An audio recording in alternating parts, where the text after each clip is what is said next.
कार्तिक मास में सुने गंगा और जमुना की कहानी को पूरा जरूर सुने। बहुत पहले समय की बात है। दो बहनें थी, जिनमें से एक का नाम गंगा और दूसरी बहन का नाम जमुना था। एक बार दोनों बहनें एक साहूकार के खेत से गुजर रही थी, तो जमुना ने 13 दाने जौ के तोड़ लिए, जिसे देखकर उसकी बहन गंगा ने कहा, बहन तुझे तो ग्रहण लग गया है, तूने एक तरह से चोरी कर ली है। यह बात सुनकर जमुना बोली, गंगा अब मेरा ग्रहण कैसे धुलेगा। गंगा ने कहा, अब तुझे 12 साल तक साहूकार के यहाँ नौकरी करनी पड़ेगी, तभी तेरा पाप धुलेगा और तुझे ग्रहण से मुक्ति मिलेगी। जमुना साहूकार के यहाँ नौकरी के लिए जाती हैं और साहूकार से अपने लिए काम मांगती हैं। उसे काम पर रखने के लिए साहूकार हाँ बोल देता है, लेकिन जमुना कहती है, मेरी शर्त है, मैं 4 काम नहीं करूँगी, झूठे बर्तन नहीं धोऊंगी, झाड़ू नहीं लगाऊंगी, बिस्तर नहीं बिछाऊंगी और दीपक नहीं जलाऊंगी।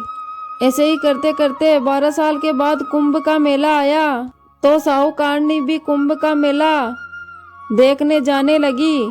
जमुना ने साहूकारनी को जाते हुए देखा तो जमुना बोली कि सेठानी जी, कुंभ के मेले में मेरी बहन गंगा आपको मिलेगी, तो उसे ये सोने का टका दे देना, जिससे वो अपने हाथों में सुंदर चूड़ियां पहन लेगी। साहूकारनी ने कुंभ के मेले में सोने का वो टका गंगा को दे दिया। गंगा ने उस टके को लेते हुए बोला कि मेरी बहन को कहना कि उसके 12 वर्ष पूरे हो गए हैं, अब वो यहाँ वापस आ जाए।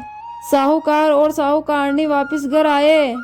तब जमुना मटके में पानी भर रही थी। दोनों जमुना से बोले, हमने सोने का टका तेरी बहन गंगा को दे दिया है और उसने कहा है कि तेरे 12 वर्ष पूरे हो गए हैं, इसलिए अब तुम वापस चले जाओ। यह समाचार सुनते ही जमुना सहस्त्रधारा में बदल गई और वहीं से बहने लगी।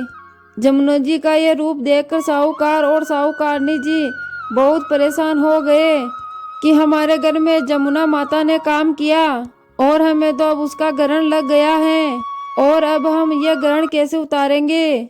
जमुना भागकर गंगा माता के पास चली गई।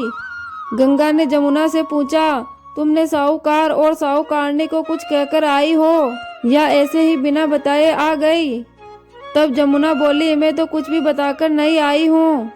तब गंगा बोली, जाओ उनको बताकर आओ, नहीं तो उसको जीवन भर परेशान ही रहेगी, उन्हें तो यही लगेगा कि उन पर ग्रहण चढ़ गया है। गंगा के कहने पर जमुना माता ने साहूकार और साहूकारनी के सपने में दर्शन दिया और कहा, तुम दोनों उल्टे माथे क्यों पड़े हो और तुम दोनों इतने परेशान क्यों हो, जाओ उठकर काम करो और खाओ पियो। तब दोनों बोले, हम कैसे उठे, हमें तो ग्रहण लगा है, हमने कितना पाप वाला काम आपसे करवाया है। यह बात सुनकर जमुना बोली, तुम्हें ग्रहण नहीं लगा है, ग्रहण तो मुझे लगा था, क्योंकि मैं तुम्हारे खेत से 13 दाने जौ के चुराए थे। मैं तो अपना ग्रहण उतारने के लिए तुम्हारे घर नौकरानी बनकर आई थी। मेरा ग्रहण तुम्हारे घर में 12 वर्ष तक नौकरानी बनकर रहने से उतरा है और अब मेरी मुक्ति हो गई। जमुना जी ने कहा, तुम्हें कोई ग्रहण नहीं लगा है और उल्टे मेरे यहाँ 12 वर्ष तक रहने से तुम्हारे भी मुक्ति हो गई है। यह कहकर जमुना जी सपने से चली गई और दोनों उठकर देखते हैं कि उनके घर में पहले से भी और ज्यादा धन हो गया है।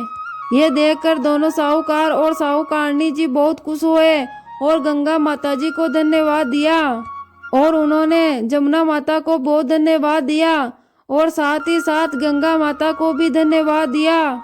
हे जमुना माता, जैसे आपने साहूकार और साहूकारनी के घर कृपा करी, वैसे ही हमारे घर करना।